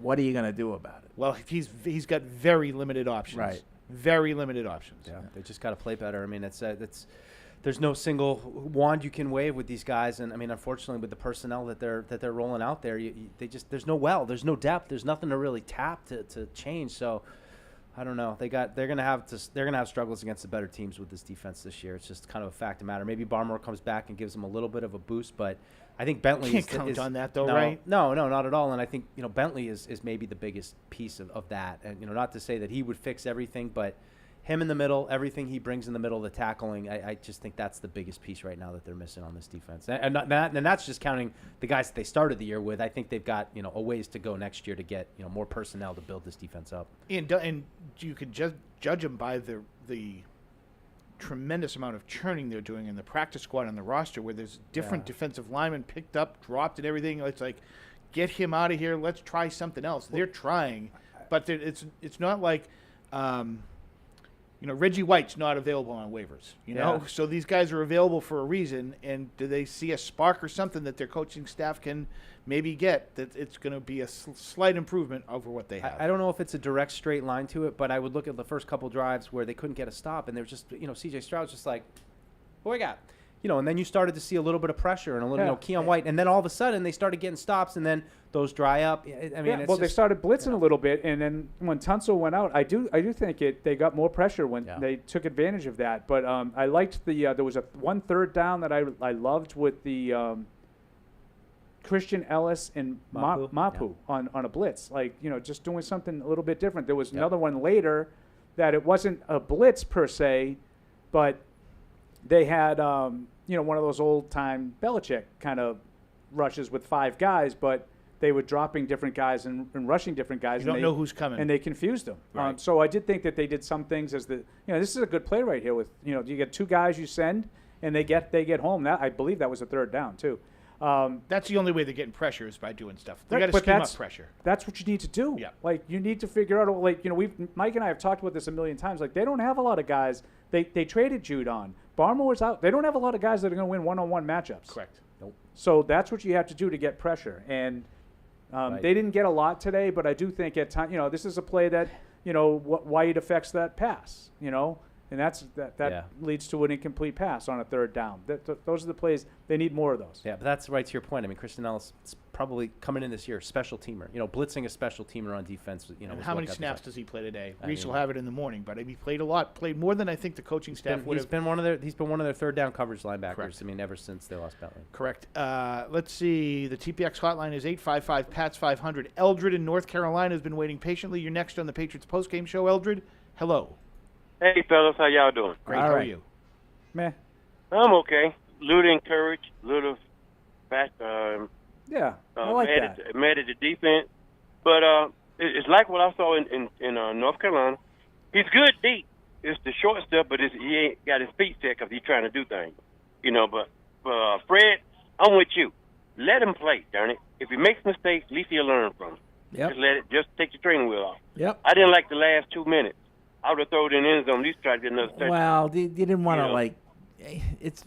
I don't know. Some coaches would say that's kind of like bad sportsmanship. You're out of the game and you're still throwing the ball, and okay. So should we blitz your guy and bury him? I disagree. They were trying to score at the end. No, they were running it on first and second down. And they ran the ball twice on their last drive. The rest were all passes. Deep, incomplete, deep to Douglas. Short right to Douglas for 6 yards. Incomplete, short left, throwaway. I know that was the play that he just kind of threw it like that, underhand. The last play was a pass to Polk that converted. That was a third down play. Yeah, I'm with Fred. I don't want to get him taking unnecessary hits in a game that's long since decided. Thank you for the call, Eldred, and let's live for another day. I mean, the game's out of hand at that point in time. Let's move on. Tony from Canada. You're next. Hit the wrong button, I think. Sorry about that. Good job, Hardy. Sorry. That's my bad. I Sorry. apologize Blame for that. Canada. Call back again if you would, please. Sorry. Pat from Agawam, you're next on the Patriots postgame show. Hi, Cousin Pat. Patty He ought might to be be all sauced up. He might be stiff, huh? Blame Canada. Blame Canada. Whoa. Oh. Is that our sound? Was that Matt or That was Matt. Okay. What do you got, Pat? No, that was That was me. Oh. So I just got to ask one question about Drake Maye's performance. Like, do you think when he came out of the draft, like, the big thing about him, like, a huge selling point was he was probably the best quarterback in the draft going over the middle. So do you think, like, when they structure their first and second down offense, that they'll have more passes designed to go over the middle, where he's probably a lot better in that situation than going to the sidelines? Didn't I don't know. the vast majority of the throws go Thanks for the call, over the Pat. middle today? Yeah, I thought so, but Right. Patty might be drunk, so I'm just gonna. It's always there's always a possibility. Yeah, no, I know don't what see I so know, good. but I know what Pat's talking about. I mean, he is considered to be very accurate down the middle. I thought they tried a lot of passes, a lot of crossing routes. Yes. You know. Yeah. Some of them were really good, like the touchdown to Douglas, and some of them were really bad. Yeah, I mean, that other one where you said Paul Douglas had to reach back and catch it, had that one been in front, that might have gone Well, I all was the talking way. about one that reached back and bounced off his hand Oh. up into the air. No, but there was another pass like where he actually caught it, but if that Yeah. pass had been in front, he's Yeah, heading to I know the which end one zone. you're talking about, Freddie. I mean, even some of Like those these- kinds of plays. Yeah. That one to Hooper. I mean, like the one to these Hooper are all off the over ground, off the shoelaces. These too. were all Terrible over the throw. middle. These Right. are these Right. are the That. passes that we're talking about. Right. Those are the ones where I think they're going to, he's got to drill down on it because he's got to Yeah. hit those balls. Yep. Yeah. You know, Fred, this is for you. I'm going to butcher this. This is from Anakin from What's the Tatooine. Tatooine. Boy. Yeah. Very good. Thank you. Hello, gents. Yes, the outcome was bad. However, this was the most normal and efficient the offense has looked all season, even though it was inconsistent. Maye did as well as expected for his first start. There is a ton to be hopeful for. Well, And that's Anakin. I mean, he's kind of a hothead, to be honest. What's the story of the week then? What's it going to be going forward? There's a ton to be hopeful for, or they're Oh, that's going to be the story of the week. I'll guarantee you. No, that. the story will be how I positive. give myself the I know, over-unders right. Tuesday at noon. Yeah, right. Before I lose my. That's when we poop. push Paul into the corner of like, that's it. I hate him.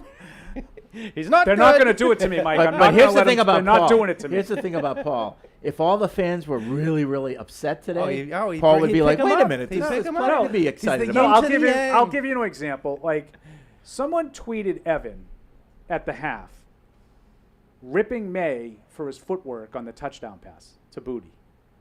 Like, I think that's absurd. I think that is absolutely absurd. Like, I started What was off it based on? Do you the know? the guy thought his footwork was bad on that The on guy that that throw. the guy that emailed Evan was T.C. McCartney, but that's beside the point. That's good.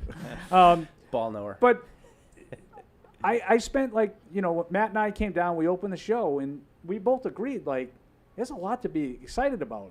But, like, we're getting lost in this, like, efficiency with the offense that didn't happen today. Yeah, I know. It didn't. But they made some big plays in the passing game that they haven't made. Yeah. They had over 100 more yards passing today than they averaged in the first 5 games. Like, that happened. Yeah. Like, there were enough things that were better today Yeah. to accentuate without making other stuff up. And the bad Would you call that progress? In some areas, Yes. yeah, they couldn't run the ball worth a damn. Correct. And the bad Like- things, they can go to the film and they can show Maye, say, "See, Drake, this is what we're talking about. Right. This is the stuff we've been trying to work with you."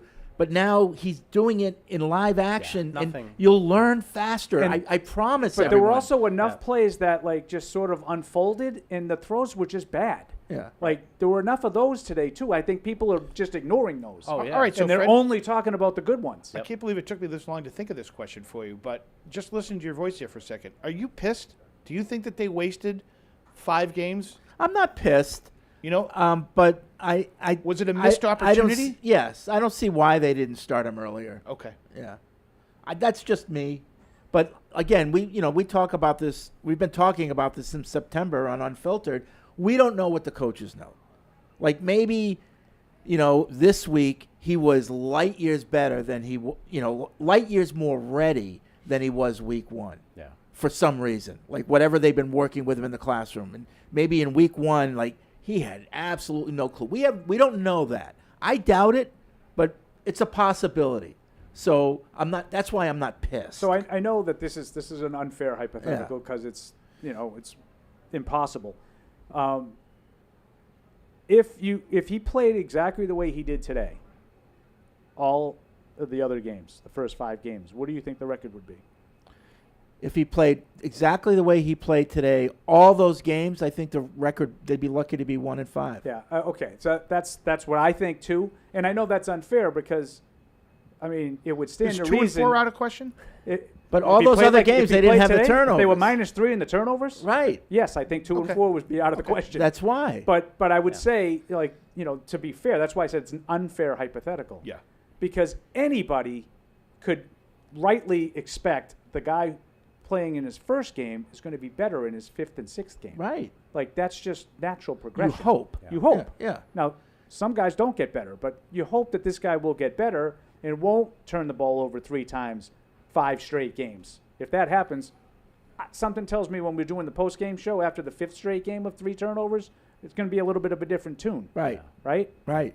Harry in Connecticut says that it is within reach. At times, this game seemed winnable. That's a stretch, isn't it? This game was not winnable from the first 2 drives of the game. There was Correct. one moment when what was it, 21-14, where like, if they make a stop here, No. and they didn't. It wasn't ever that. It wasn't. It was 14-7. They immediately made it, No, it was 21-7, then 24-7. You had to come out in the third quarter, score, and play perfect. No, it was from there. 27-14 at one point. Yeah, they scored to make it 27-14. It was 27-7. No, I know. And then the only time that it flickered went out the window on the second play of the second half. Right. Yeah. Yeah, that was it. You get Like the it ball. was second 14-7. half, You get the ball. I don't know. score. Maybe. Like I never thought that game was in doubt. Once Houston scored twice, bang bang, 14-0. Game was over. Right. And Houston thought it too. And then they had to go in the locker room. Probably got bitched at by their coach and said, in this league you have to play 4 quarters. They came out and put the game away in the third quarter. Just to finish what Harry had to say, I'm happy with Maye's performance today with a serviceable quarterback. Boy, I hope he's more than serviceable. That's me saying that. It allows the Patriots to better analyze the holes on this team. Don't they know? I mean, I don't think you need to be Amos Alonzo Stagg to analyze the holes on this team, do you? No, but I see what he's saying. If you have a guy who can Well, we've got actually that position run set. a passing offense, Yes. you can have a little bit better evaluation of Booty and the guy Paul doesn't think is good, Pop Douglas. No, don't do that. Mike had it right, though. Like, if you can be like all the other teams and have a semblance of a passing this game. is how you need to In play. 2024. Right. In the modern NFL, Mike is right. Like, that's what I come away saying. We can be like everybody else now. We don't have to throw for 120 yards And win. hope And try the to other, win. and hope the other team pukes on itself so we can win. Right. Yeah, Paul, I thought it was funny too. This game we haven't really talked about. I said this is kind of Paul's anti-game with the rushing attack Yeah. because It was they funny. did a pretty good job, but like Houston just gashed him for a couple big scoring plays, But, and like that was, but Mike, you're smart enough to know, why did Houston win No, the game? What did they no. do early in the game? how they Did they establish the run, or did they just throw the ball into the end zone? Right. Yeah. 3 touchdown Right, passes. right. Boom, And they're- boom, boom. Yeah. And broadcasters, at least at the beginning of the game, were crediting the Patriots' run defense, which wasn't terrible out of the chute when it was 14-0. But I'd actually credit those random runs that Houston kept having for the reason why instead of 28-0, like Mike and I Kept thought the it score felt down? like, Yeah. it kept the score down. Yeah. They kept giving the Patriots chances to get off the field by running a couple of times and setting up third downs. Finlay in Scotland writes, despite the blowout, I actually came away excited because we have a quarterback that potentially can compete at the modern NFL level.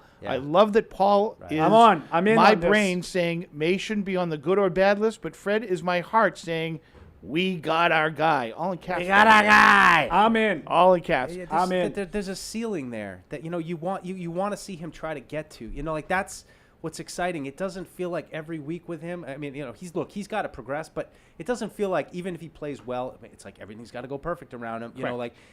There's might be at some point a little bit of leeway. Right. Maybe we don't have a great perfect game, but you know what? He can throw a 40-yard bomb into the end zone that drops right in the bucket, and hey, we're right back in it. People couldn't see it because we weren't on camera, but after that throw at the end of the half, we all got up and slapped each other on the back and congratulated each other for it. It was like I after the actually, draft. I actually put the cigar down. Yeah, right. I said, we got our guy. We got our guy. There's no cheering in the press box, but there was a little light fist pumping. It was unbelievable. little blood flow. So there was maybe a little blood flow. Whoa! There was cheering in the press box today down in the front row. I don't know if you noticed. I saw that. On Some the- kid on was like, the ball that Schultz dropped and Jones caught for the pick in the end zone. yeah. Some kid. Some kid? I don't know who he I was. don't know, he looked like he's 15 He's years old. like pumping his fist. up. Like a writer? Yeah, I don't know who he was. He was in the front row. He I looked, don't know. he looked Oh, young. boy. He looked like a young. You maybe, can't do that. No, it was. These kids aren't taught That's- journalism ethics anymore. That's why it's good we're up in the back and no one's looking over our shoulder. One final point from It was Finlay, funny. which is the understatement of the day. Wolf has a mountain of work to do in the offseason to add talent to this team, which is mismatched against almost every team they face. True that. Yeah, True. but I don't know. I mean, yes and no. I like. Who's got a better roster, the Jacksonville Jaguars or the New England Patriots next week in London, Mike? Jacksonville. Right. Yeah. Probably by leaps and bounds. But they also are in a vastly different spot. Well, There's- their owner told them that this Yes. is the best team in Jacksonville They're history, supposed to which be. he's wrong about, by the way. They're but supposed that's a to different be point. battling for a playoff spot, not being 1-5. Correct. Right? The Patriots. I mean, I know that sounds awful, but what do you think their record was going to be when they were going to London? Because the best I heard was 1-5 or 0-6. Somewhere in that vicinity. So what are you telling me, Dennis Green? They are what you thought they are? Yeah. And we got 'em up Now, I would agree. I think if you matched up player for player, I think Jacksonville probably has more talent. Yes. But But if you get to Patriots year 3 of Right. this, and it, Then that's a fairer comp. But before they traded Judon and Barmore, was out and Bentley was out, I thought the ceiling for this season was going to be 6 games. Yeah. That was before all these losses. So I'm not beside myself with the record. Are you a little? Do you think the coach is beside himself with the record? Or the staff is beside themselves I don't with the think record? they're beside themselves with the record. I think they're beside themselves with the state of play. Well, that's Yes. I And agree. I think that's fair. Yeah, I agree. Like That went down maybe for Gerard on Tuesday. Yeah. That's a good one, Paul. Yeah, you can be a. You could take credit for that one. I'll I'll be in my office if you need me. That's a good you question. can you can look at your team and say, our guys aren't as good as their guys, but we don't have to be having false starts. We don't have to be making bonehead plays. Just because our guys, weren't Alabama, first round picks. I mean, second time they've been called for the legal formation there on the kickoff. Right. Second time. Yeah. 6 games. Those kinds of things don't require any talent. Yeah. And sorry. on the blog, people are. I don't know where they're getting this from. If it's just from their own insight, or whether it's people that they're reading or listening to. But they are really, really hitting our coaching staff hard. Yeah, they're taking it. Yep, really, you're right about that. And I don't know, but I can't judge them because it's chicken and egg kind of thing. Okay, the players aren't that good, so how can you judge the coaching staff? Oh, the coaching staff's not good. How can you judge the player? You don't know where the blame pie goes. But the people in the blog, right from the beginning of the game, really hitting the coaching staff very hard. 21 accepted penalties in the last 2 weeks is not good. It's Matt got to tells see me progress. We got to Yes. see progress from Right. these guys. Tony in Canada, you're next on the Patriots post-game show presented by DraftKings. Hello, Tony. Hey, guys. Well, of course, I'm calling about Drake Maye. Trying to think of what to say that hasn't been said already. But I think said a lot. Eldridge actually touched on it. But, I think if Maye has a tendency to let the ball sail on him a little bit, especially on the short and intermediate passes. The long ball he's very accurate on. So I'd like to see him work on that. One of the interceptions he overthrew his receiver. The other one, it was deflected, but still a high throw. So take away those 2 high throws and those 2 picks, and I think we'd be a lot more optimistic.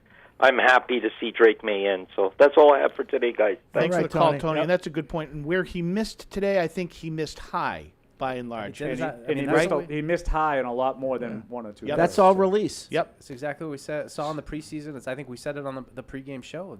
That's he misses like that. That's one of his things. Sam from North Carolina, the state of Drake Maye. You're next on the Patriots postgame show. Hi, Sam. Hi. I think Drake Maye exceeded expectations today if you look at the circumstances. Lots of injuries, leading rusher out. Besides Maye, the leading rusher had 19 yards. He had no rushing game to complement him. Playing a top 5 defense in the NFL. His first start led the team in rushing, threw for more than anybody has, I believe, against the Texans all year, and really played better against them than Josh Allen did, who was 9 of 30 and he's a top 3 quarterback. I love it, Joshua. So, Let's go. You know, Let's go. But yet they scored the same amount of points. That was Sam, by the way. But so who's I would you know. wholeheartedly agree. Oh, Sam, sorry. I would wholeheartedly agree with the assessment of Maye. I think if you're just asking me personally, he exceeded my expectations. All right, we're going to hear from Drake Maye in a moment, but first let's wanna go hear to more Josh, even though Fred was calling Sam Josh, but let's go to Josh now from Georgia. Josh, you're next on the Patriots postgame show. Hello. Hey, guys. I'm going to do a little bit of a change up here. I have a question about a couple of things about the defensive scheme. First of all, why are we playing Marte Mapu at safety now when he had so much success at linebacker last week? And also, where is Taki Taki? I know he had that penalty on He played a little bit today. opening kickoff. Yeah, he played. Illegal Did he? formation or He played on offsides he or played on something? defense too, but Mapu played safety last week too. He played Just linebacker, limited. but he played some safety as well. He's one of those versatile guys. Brian Belichick talked about him a little bit on Thursday, Mike. You know who he compared him to, Fred? I know Roman the answer Pfeiffer. to this question. Fife. Okay. You know, and actually, Mike Reese and I had a nice little sort of a two-on-one Tag team? with Brian, and yeah, he just said like he's kind of an old school. He was a really athletic linebacker who could cover tight ends and do some different things, but you could also move him away from the ball a little bit. No, he said specifically like with Pfeiffer, different era of football where you played with 3 linebackers on the field all the time, so not a perfect comparison, but yeah, he played some linebacker. Joshua, you're right, last week, and I didn't see him as much at linebacker today. I thought for the most part he was a little further back. Mike lamented that earlier. But Taki was out there getting his feet wet first game back. Okay. Thanks for the call, Joshua. How about that? A Belichick with a historical perspective on a player. Who would have guessed that? And you know that the 2001 Patriots are for Brian and Steven are going to be Bill's 86 Giants. Exactly. That's right. good, right? Yeah. That's a good I would just say to that last call, I don't know how effective he actually was at linebacker last week. I think it was more just seeing him play there. The fact that he was out there. You know, I don't want to hammer Raekwon McMillan and you know, Both Jelani light. Tavai being forced to play entirely inside, but it's just they don't have answers inside right now at those inside linebacker spots. Well, the topic du jour has been the play of Drake Maye and the Patriots' 41-21 loss. It was the regular season first start for Drake Maye. Let's go to the podium and listen to the Patriots quarterback. I think we just hurt ourselves today. I think that's the biggest thing. I think we put the defense in bad spots, and with how good our defense is, we can't. That's the least thing we can do. We can't get them when the ball's in the red zone. Giving the other team the ball in the red zone just makes it hard on them, and it starts with me. And I think we'll have some throws back, and especially the first interception. But after the touchdown, you feel like coming back in it, come out at halftime, and there goes another turnover in the red zone. So just kept on hurting ourselves, and in this league, these teams are too good to do that. And but some great stuff to watch on film. Some times out there was a lot of fun on offense. So I told the guys in the huddle at the end, man, we got the guys in the huddle. We just got to make a few more plays and play complementary football. That's what Coach Maye just preached: play complementary football. And we didn't do that today. Drake, as the game went on, did you feel it kind of slow down for you, in the pocket and making decisions? Yeah, I was a little amped at the start for sure. I think the biggest thing is having those guys around me. They were great, pumping me up. Coaches, defense, the guys around me were great, trying to settle me down. And Jacoby, was a big part of that, settled me down on the sideline and pregame. So kind of once you get that first drive, it was 3 and out, and probably could have checked it down on the under, but definitely some stuff to look back and learn from. But I also feel like we did some good things. So.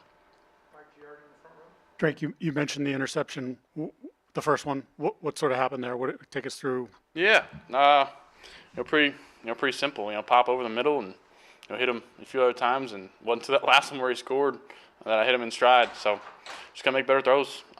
Missed a little high, and you can't miss high over the middle. In this league, that's what they always say. You can't miss high over the middle, and tip balls on the second one turn into interceptions. Drake, Gerard Mayo just called it an encouraging performance on offense. A lot of that came in the second half. What went better for you guys in the second half than the first half? Yeah, we preach. AVP is preaching. Fast starts, and I wouldn't say it's very pleasing when you start off with a turnover in the red zone to start the second half and start off with 3 and out in the first game. First drive. So, little things like that we're emphasizing on offense, and we're just haven't been able to execute. I think there's the things that come back are what we're emphasizing, and starts with me. We need to execute. But kind of got going there a little bit. Made some throws. Had the guys made some plays, and we got, like I said, we got those guys. We got guys that can make plays, and the O-line's up there battling their butt off, and getting injured, coming back, and always checking on me. So those guys fought their butts off tonight. Even Gerard was saying when he was up here that you took some big hits. First full 60 minutes from you in the NFL as a quarterback. How are you feeling physically after the physicality of today's game? Yeah, I think Houston Texans are a good football team. They got good defense. They got some good guys on the edge and up front. Good guys on the back end. So it was a good test for us. Like I said, I think you're right there a couple times in the game. Felt like we were crawling back, and we really just offensively put defense in a bad spot. So I feel all right. I think you're playing quarterback in the NFL. You're going to be sore the next day. It's part of it, and probably need to do a better job of getting down or throwing it away. And I think I took a couple sacks maybe today where I could have thrown away or throw a check down instead of getting a sack in the stat book.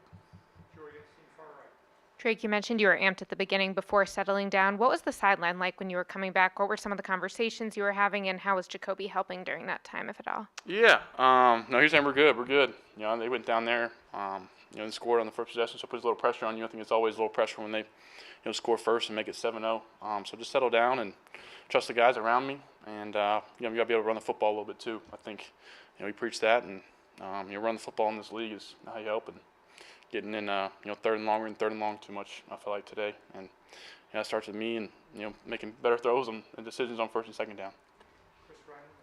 Drake, Wednesday you mentioned this was a dream for you to get your first NFL start. What was this like from that perspective? And also, how did you self-evaluate overall as to, how today went compared to what you wanted to achieve? Shout out the fans. I thought they were great. Gave me goosebumps when I went out there the first time.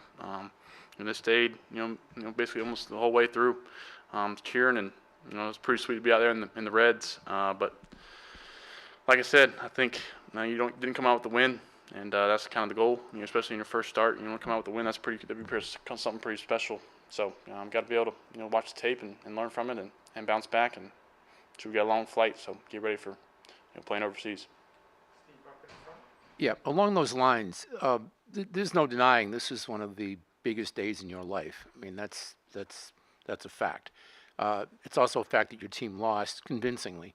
What are those emotions like? I mean, you're going to be getting texts from friends, family, who don't take the loss into account. What's going on right now in terms of the conflicting emotions? Yeah, I think first and foremost, just blessed.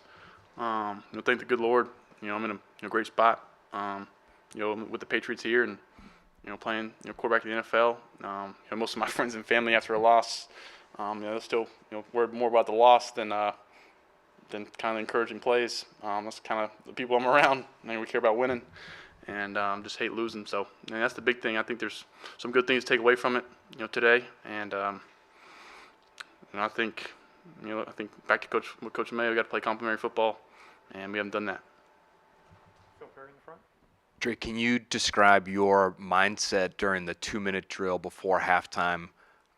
Looked like you're able to try to fit some passes into some tight windows there. Did that maybe help you settle into the game a little bit? I think 2 minute, the 2 minutes of time is it's a great time for quarterback to kind of get some passes and get some plays that we're comfortable with under my belt, and it's a lot easier in 2 minute than practice when the guys actually have to come back there and tackle me in the back. So able to make some plays, and Booty made a great play, and those guys, I think Pop down the sideline, that's a great play on his part, and just get the guys the ball, and that's the biggest thing I got to do. I think give them the ball and let them make plays. I saw Hunter on a flat route early on, we're backed up, make a guy miss, get a first down. So little things like that, just got to get the ball in my hands and get into those guys that make a lot of money that getting paid to get first downs.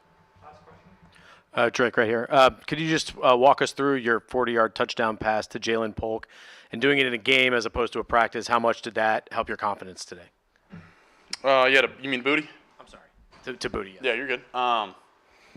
No, I think pressed up. I think we got to give the Jazz, give them a chance. That was kind of my thought process. Give them a chance. I thought, the Texans were kind of squatting us a little bit. They came out and challenged us and played man. So try to let one ride and give Booty a chance. Made a nice play, and it was pretty cool. I think both of our first touchdowns. So pretty cool moment. And I feel like in this group we can push the ball down the field and make plays in the passing game. So just gotta keep repping it and see what you like, and I gotta make throws. That's the bottom line. Make better throws. So. And there's your Patriots quarterback today, the talk of the town, Drake Maye. You want to analyze the presser? How do you think he looked, and what do you think of his demeanor? Yeah. I mean, everything you want to hear about taking accountability, talking about wanting to get the win, acknowledging the mistakes and the spots where they put their team just in a bad spot. So, just good job. I mean, I think a lot of these kids, I felt similar with some of the bad games we've seen in years past. They know how to take accountability. So I was good with it. He understands it's not good enough, and it's got to get better, and hopefully that's what direction they'll head. Buckley I think it was Buckley that was asking the question, but I would have liked to know, in a weird way, did you enjoy yourself today? Yeah. Yeah, that. I think that is what Buck was trying to ask. I think so. Mixed emotions. I know you lost. I know you're disappointed, but you got a chance to play in your first NFL game. You had some success. Right. You feel like you feel like his brothers are like, so dude, 3 turnovers. His brothers probably ripping him. Well, about that stuff, no question. Right? he did say, on a lot of, when he was talking about the negatives, it starts with me, and that's accountability for sure. But from your quarterback. Yeah. But if I was coaching him, I would say, when you're talking about the negative, I, not we. This is the rule. When it's bad, I did it. When it's good, we did it. And when it's great, they did it. That's the rule. So when you're talking about negatives, it's I. Leave the we out. Is that a Fredism, or is that a real? No, it's a Belichick. I think it's Paul Brown. It's a life. Okay. Thing. Well, much like everything else, it originated elsewhere. I like it. Okay, I want to remind you that a big thank you to our partner, Microsoft Surface, the official sideline technology provider and laptop of the NFL and the New England Patriots. It provides players and coaches with the tools to succeed both on and off the field. Check out the new Surface Pro, designed to keep up with you as the most flexible, most powerful 2-in-1 laptop and tablet out there at surface.com. This is another England email. This is, do I have a name? Damon from Shrewsbury, England, not Shrewsbury, Massachusetts, who claimed that he broke out the Zoe versus Saints impression on the first touchdown pass. That's your quarterback. Zoe yelled Show at? ponies. Where's the beef? That was the, what's that stiff's name? Kembrell Tompkins, who caught the ball from Brady when they beat the Saints. Yeah. This guy, It's like 11 years ago today. Damon, is saying that he went, that's our quarterback, after Maye's touchdown to Booty. I like that. Excited for a weekend in London. I don't want to sit through a 120-yard, 0-touchdown passing game next weekend. Not perfect, but it's more fun. Yep. Here's the fan sentiment of the day, right? Yeah. Yeah. And I'm with the who knew? Fred. Man of the people. I'm with the fans. I'm with the fans. Paul, Red Zone Paul, 27-3 Lions over Cowboys. Could McCarthy be walked out of the game? I just think they have so many injuries. It's okay. tough. He gets a pass? He might, but, it's no excuse for only having 3 points. Yeah. I mean, you got Dak Prescott and CeeDee Lamb. You should have more than 3 points on the board, especially against a defense like Detroit's, which is average at best. Fred, does Doug Peterson have the privilege to coach the Jaguars against the Patriots Does next he get week? to stay in London for the week, or do they send him home on the People Titanic? were thinking that he might get the hook. Yeah. So if you're thinking about it this week, the Patriots could maybe put a nail in that coffin next week. If you lose next right? week, yeah. That would be a tough one. You're supposed to, London's supposed to be like your second home, and you lose both games. You're not going to spare the fan base there to root for you if you can't win. But. Brendan in Edmonton writes, fill in the blank. This is the worst Patriots roster since... God. I don't know. 2020. Yeah, I mean, 2020 right now. You don't think there were bad rosters in like the 90s and early 90s? Since the worst since 2020. Yeah, 2020 was not the worst of all time. I think it was also I saw a stat somewhere on Twitter. That was the last time they gave up like back-to-back 150-yard plus whatever it is rushing games. So I mean, we said it this summer. It was once those injuries started happen, it feels a lot like that defense in 2020, where you had a lot of fill-ins and guys who weren't really going to be part of things. I mean, I think the offense is a little bit different in that you have some young pieces that you're hoping grow. Like you didn't really have a Demario Douglas on the team back then in 2020. It was kind of who was that guy who played outside corner, outside receiver? I'm totally blanking on his name. Well, they have completely forgettable. Jacoby Myers was a good. Yeah, that's receiver actually for that's that a team. good point. That's a good point. And Edelman was kind of done. That was the year he got banged up and played like 5-6 games. Yeah, it wasn't as productive that year, but I think 2020 is a good one. It was that was a roster that was ball. similar to this. That roster struggled. But but I think the quarterback is the big difference, though. That's you had Cam Newton at the end of it when now you have a young quarterback that's the biggest difference to me. Here's my question to you, Michael. I know you probably haven't started to crack open. What is that guy's name? Dane Bugler's the Beast. The Beast. His draft book. Yeah. But here's I have my question: a little bit. regardless of where you're picking, but assuming you're going to be in the top 5, maybe top 5, certainly top 10, it looks like trending in that direction. The best defensive lineman available versus the best offensive lineman available. Oh, best offensive lineman. Well, I mean, I think it's interesting this week. I mean, and you can, I don't know that I would be so quick to say that answer, Fred. I would. I'm with Fred. I think it's interesting because this week there were some reports out from Jordan Reed from ESPN that talking to people around the league, there isn't really a strong consensus that there's a top 10 tackle anymore. As much as everybody wanted to talk about Will Campbell and defensive tackle or offensive tackle? Offensive tackle. Okay. Yeah. So, now, if you wanted to tell me there's an edge guy, that's like it. a dynamic, That's dynamic pass rusher. If the guy's available, But a on either defensive side lineman, no. Whoever's of the I two, meant an a edge blue guy. chipper. I should have been more.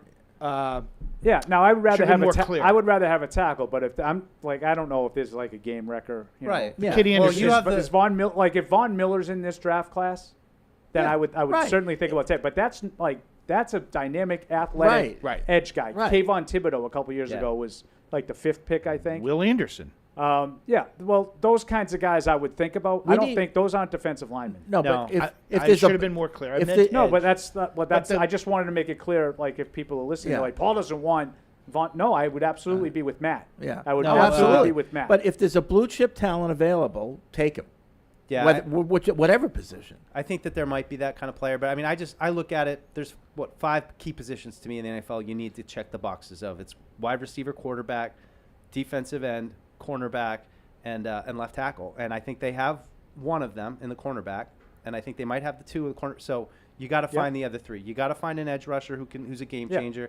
You got to find that left tackle, and you got to find that number 1 receiver. I like it, Mike. And you get those 3 more pieces. That's why when the kids said something about the rebuild, it's like, okay, well, you might have 2 of the 5. You might have 2 of the 5, and I don't think it's crazy to think that you could find potentially those other 3 in one offseason. We got a lot of time for draft pick. That's prep. asking a lot. It might be. We got a lot of time for draft prep, Mike, but I'm going to ask you this because you brought it up, because I think the fans would wide receiver or left tackle.